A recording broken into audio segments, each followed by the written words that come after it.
Thomas and Margaret Langley seemed like the perfect couple in the quiet town of Maplewood, but behind closed doors, a deadly secret simmered, and when Thomas was found dead, the shocking truth would reveal that the woman who smiled at neighbors might be willing to destroy her own son to cover her crime. In the small town of Maplewood, life moved at a steady, predictable pace. Streets were lined with maple trees that turned brilliant shades of red and gold each autumn, and neighbors knew one another's routines almost as well as their own. Children played in the yards, and the aroma of home-cooked meals drifted from kitchen windows in the early evenings.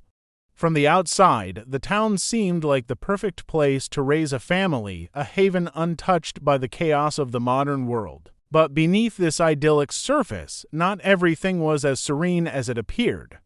Margaret Langley lived in a modest brick house at the edge of town with her husband, Thomas, and their teenage son, Lucas. The Langley home looked ordinary, almost cozy, with neatly trimmed bushes and a small garden that Margaret tended every spring. She was known in Maplewood for her charm. She had a warm smile that could put anyone at ease, and her laughter, light and melodic, often filled the spaces of community gatherings. People admired her ability to host parties, bake cakes, and maintain a home that seemed perfect in every detail. Thomas, in contrast, was quieter. A successful businessman, he was respected for his discipline and work ethic. He had a reserved personality, often lost in papers and spreadsheets, but those who knew him well recognized his loyalty and deep, unwavering sense of responsibility. Lucas, their 16-year-old son, was the image of a typical teenager. He was polite, attentive in school, and shared his mother's easy smile, though he often seemed shadowed by the tension that existed quietly in the home. For years, the Langley family maintained appearances, giving neighbors the impression of normalcy. They attended church together, celebrated birthdays and holidays with traditional cheer, and appeared to be the kind of family people envied. Yet, behind closed doors, the atmosphere was markedly different. Arguments sometimes erupted late at night, whispers of dissatisfaction and resentment threaded through the conversations, and an unspoken tension hung in the air. Thomas and Margaret's marriage had weathered years of strain, each argument leaving invisible marks that shaped the household in subtle but significant ways. Lucas, perceptive beyond his years, noticed the sharp edges of his parents' exchanges, the fleeting looks of frustration, and the small, telling signs of discontent.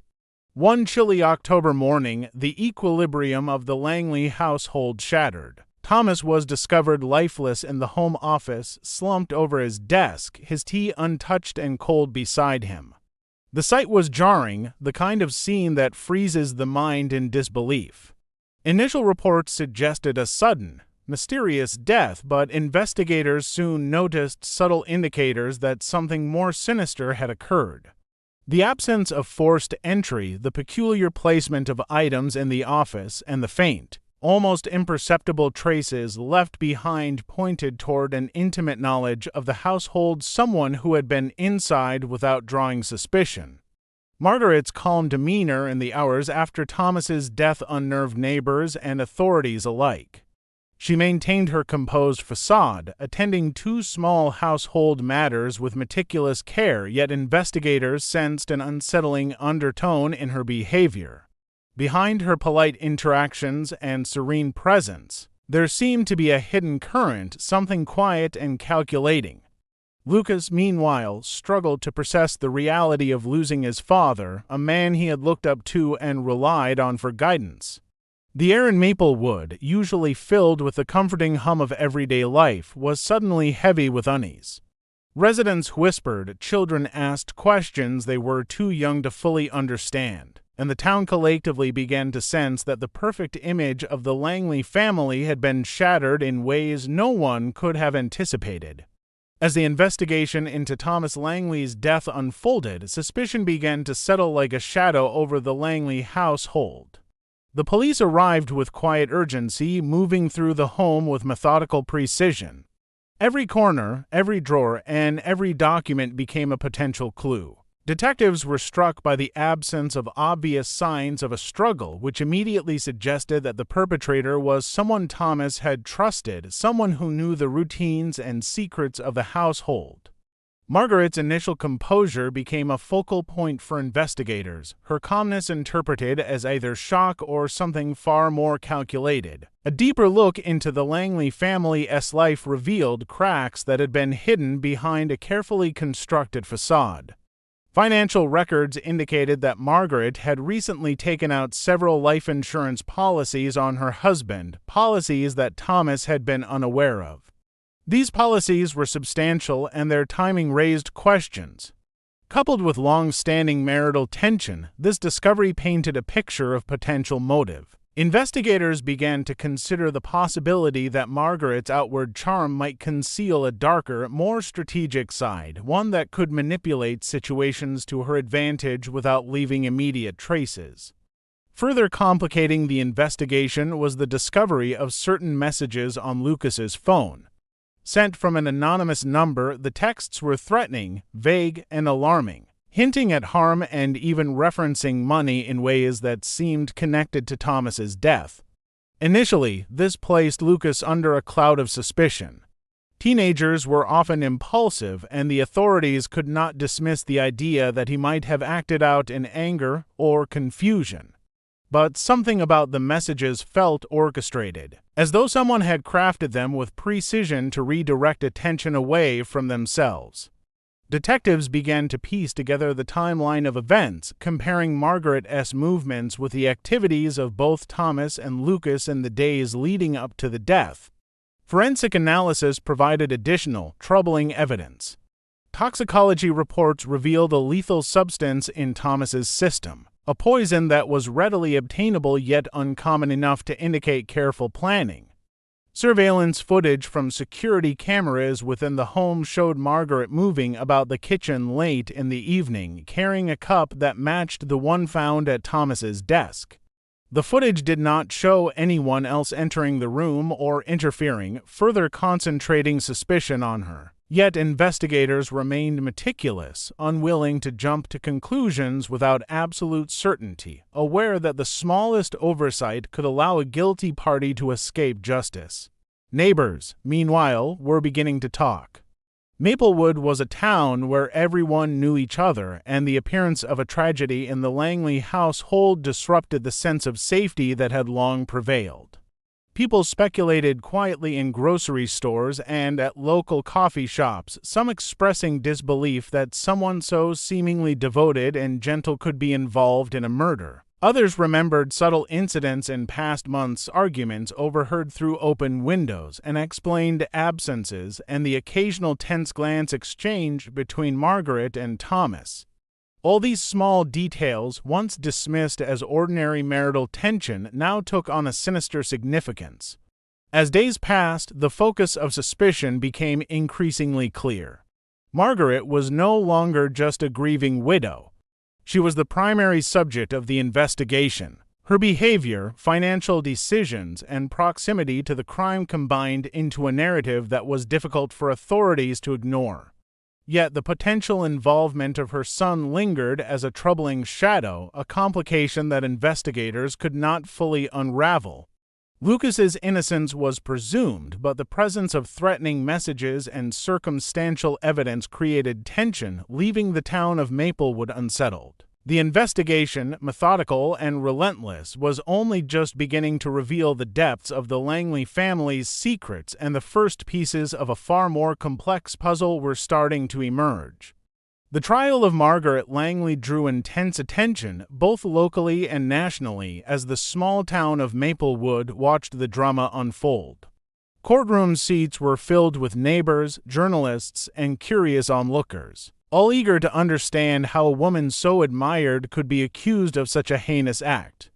From the opening statements, the atmosphere was heavy, charged with anticipation and disbelief.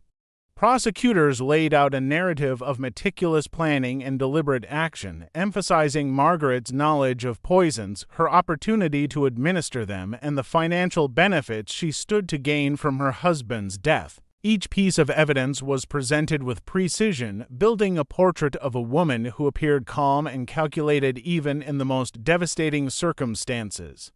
Witnesses described the tension-filled moments in the Langley home, painting a picture of a marriage strained by disagreements, secrets, and unspoken resentments. Financial experts testified about the insurance policies Margaret had taken out, highlighting the timing and the unusual sums that raised questions about intent. Toxicologists confirmed that the poison found in Thomas's system was potent and required careful handling, indicating premeditation rather than a spontaneous act. Surveillance footage was displayed repeatedly, showing Margaret's movements around the kitchen and office, creating a visual timeline that linked her to the fatal cup of tea. Each detail seemed to tighten the noose around her, leaving little room for alternative explanations. Lucas, sitting quietly in the courtroom, was a figure of both sympathy and concern. Though cleared of any charges, the trial placed immense emotional pressure on him. He observed his mother's calm demeanor, unable to reconcile the woman he knew with the image presented by the prosecution. The strain on Lucas was evident as he navigated the legal proceedings while grappling with the loss of his father and the betrayal he felt from his mother's actions. Psychologists called to testify described the psychological impact on children of accused parents, highlighting how confusion and fear could create long-lasting trauma. Margaret's defense attempted to counter the mounting evidence with arguments that questioned the certainty of the prosecution's case. They suggested that Thomas's death could have been accidental, that other explanations for the poison existed, and that the messages found on Lucas's phone were irrelevant or misleading. Defense attorneys emphasized her outward grief and the absence of direct witnesses, portraying her as a mother and wife devastated by sudden tragedy. Despite these efforts, the combination of forensic evidence, financial motives, and circumstantial details created a compelling narrative for the jury. After days of testimony, the jury retired to deliberate, and the tension in Maplewood reached a peak. Families in the community whispered in uncertainty, unsure of what verdict would emerge. When the jury returned, their decision was unanimous. Margaret Langley was convicted of first-degree murder. The sentence was life in prison without the possibility of parole. The courtroom erupted with murmurs, some in disbelief, others in relief that justice had been served. For Lucas, the outcome was a mixture of vindication and heartbreak. He had been spared legal consequences, yet the knowledge that his mother had orchestrated the death of his father and tried to manipulate the narrative around him left a scar that would linger for years. In the days following the conviction, Maplewood struggled to return to normalcy. The trial had exposed hidden fissures in a community that had once taken comfort in appearances. Margaret's calculated actions and the subsequent legal proceedings revealed the dark potential that could exist beneath a friendly exterior. The case became a cautionary tale, a vivid reminder that evil could be meticulously disguised and that even the closest families might conceal devastating secrets. The conviction closed one chapter, but the story of betrayal, manipulation, and lingering questions about Margaret's intentions would echo long after the courtroom emptied. Months after Margaret Langley was sentenced, the quiet routine of prison life did little to diminish her influence beyond the walls. Investigators monitoring her correspondence discovered a troubling pattern. Letters sent to friends and acquaintances contained cryptic messages, coded phrases, and subtle suggestions designed to redirect blame for Thomas's death. Though the letters seemed innocuous at first glance, closer examination revealed an underlying strategy. Margaret was attempting to construct a narrative in which her son, Lucas, appeared responsible for actions that could tarnish his reputation and destabilize his life. Authorities quickly realized the sophistication of her plan. The letters included instructions on manipulating financial documents, prompting witnesses to recall events inaccurately, and even planting misleading evidence that could implicate Lucas in embezzlement from his late father's accounts. Margaret's knowledge of the family's finances, combined with her understanding of legal procedures, allowed her to craft a scheme that was both subtle and insidious. Detectives traced communications to an accomplice outside the prison, someone who had been willing to assist her in these machinations, raising concerns about how far her reach extended beyond incarceration.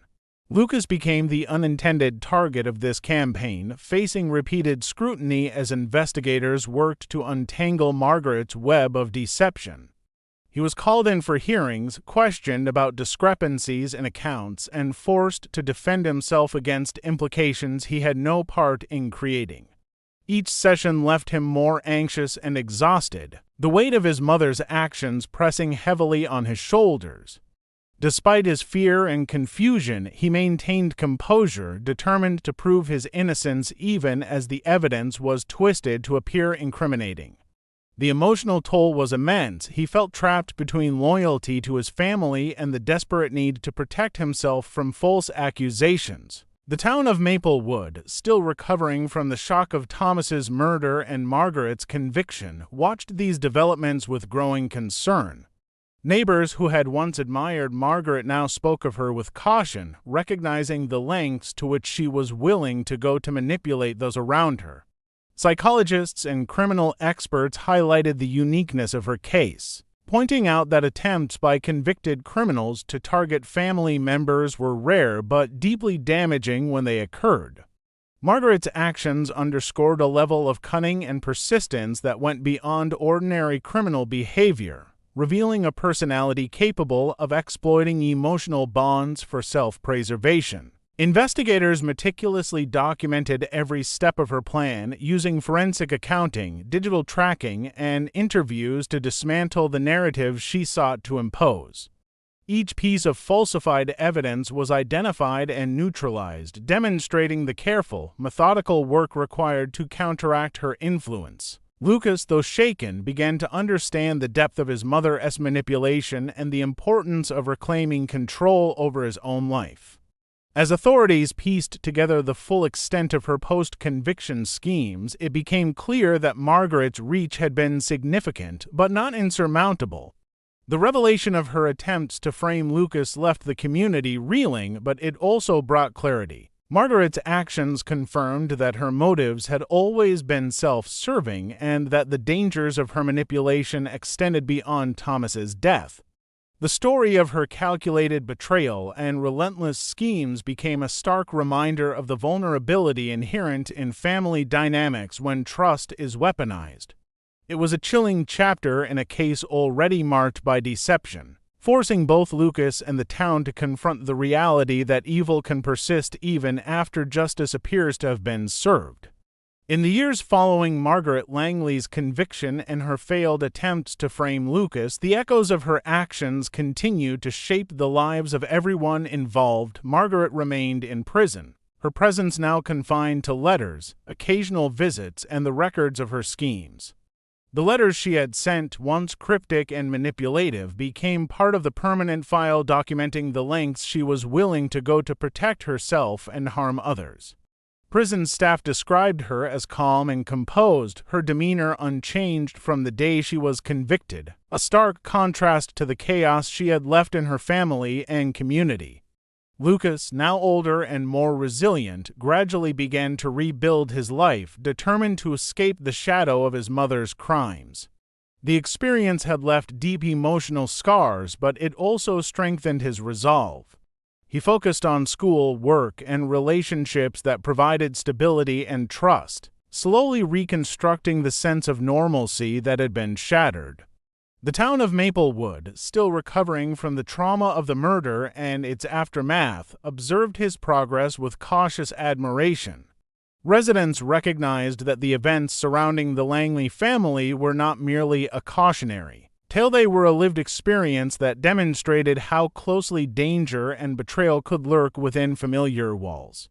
Psychologists and criminal behavior experts later studied Margaret's case in detail, noting her ability to manipulate, deceive, and plan with precision. They described her as a rare example of familial narcissism taken to an extreme, someone capable of turning intimate relationships into instruments for personal gain and control. Her actions after the conviction, particularly the attempts to implicate her own son, were highlighted as a significant instance of post-conviction manipulation, illustrating how criminal behavior can extend far beyond the immediate act of murder. These analyses became part of training for law enforcement and criminal justice students who studied the case to better understand the complexities of family-related crimes and psychological manipulation. Despite the exposure of Margaret's schemes, the impact on Lucas remained profound. Even as he pursued his education and career, the memory of his father's death and his mother's betrayal lingered.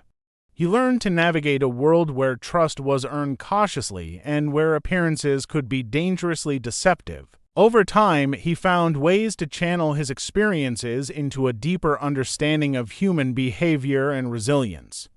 His story became a quiet symbol within the community, a reminder of the strength required to overcome manipulation and trauma while maintaining a sense of integrity and purpose.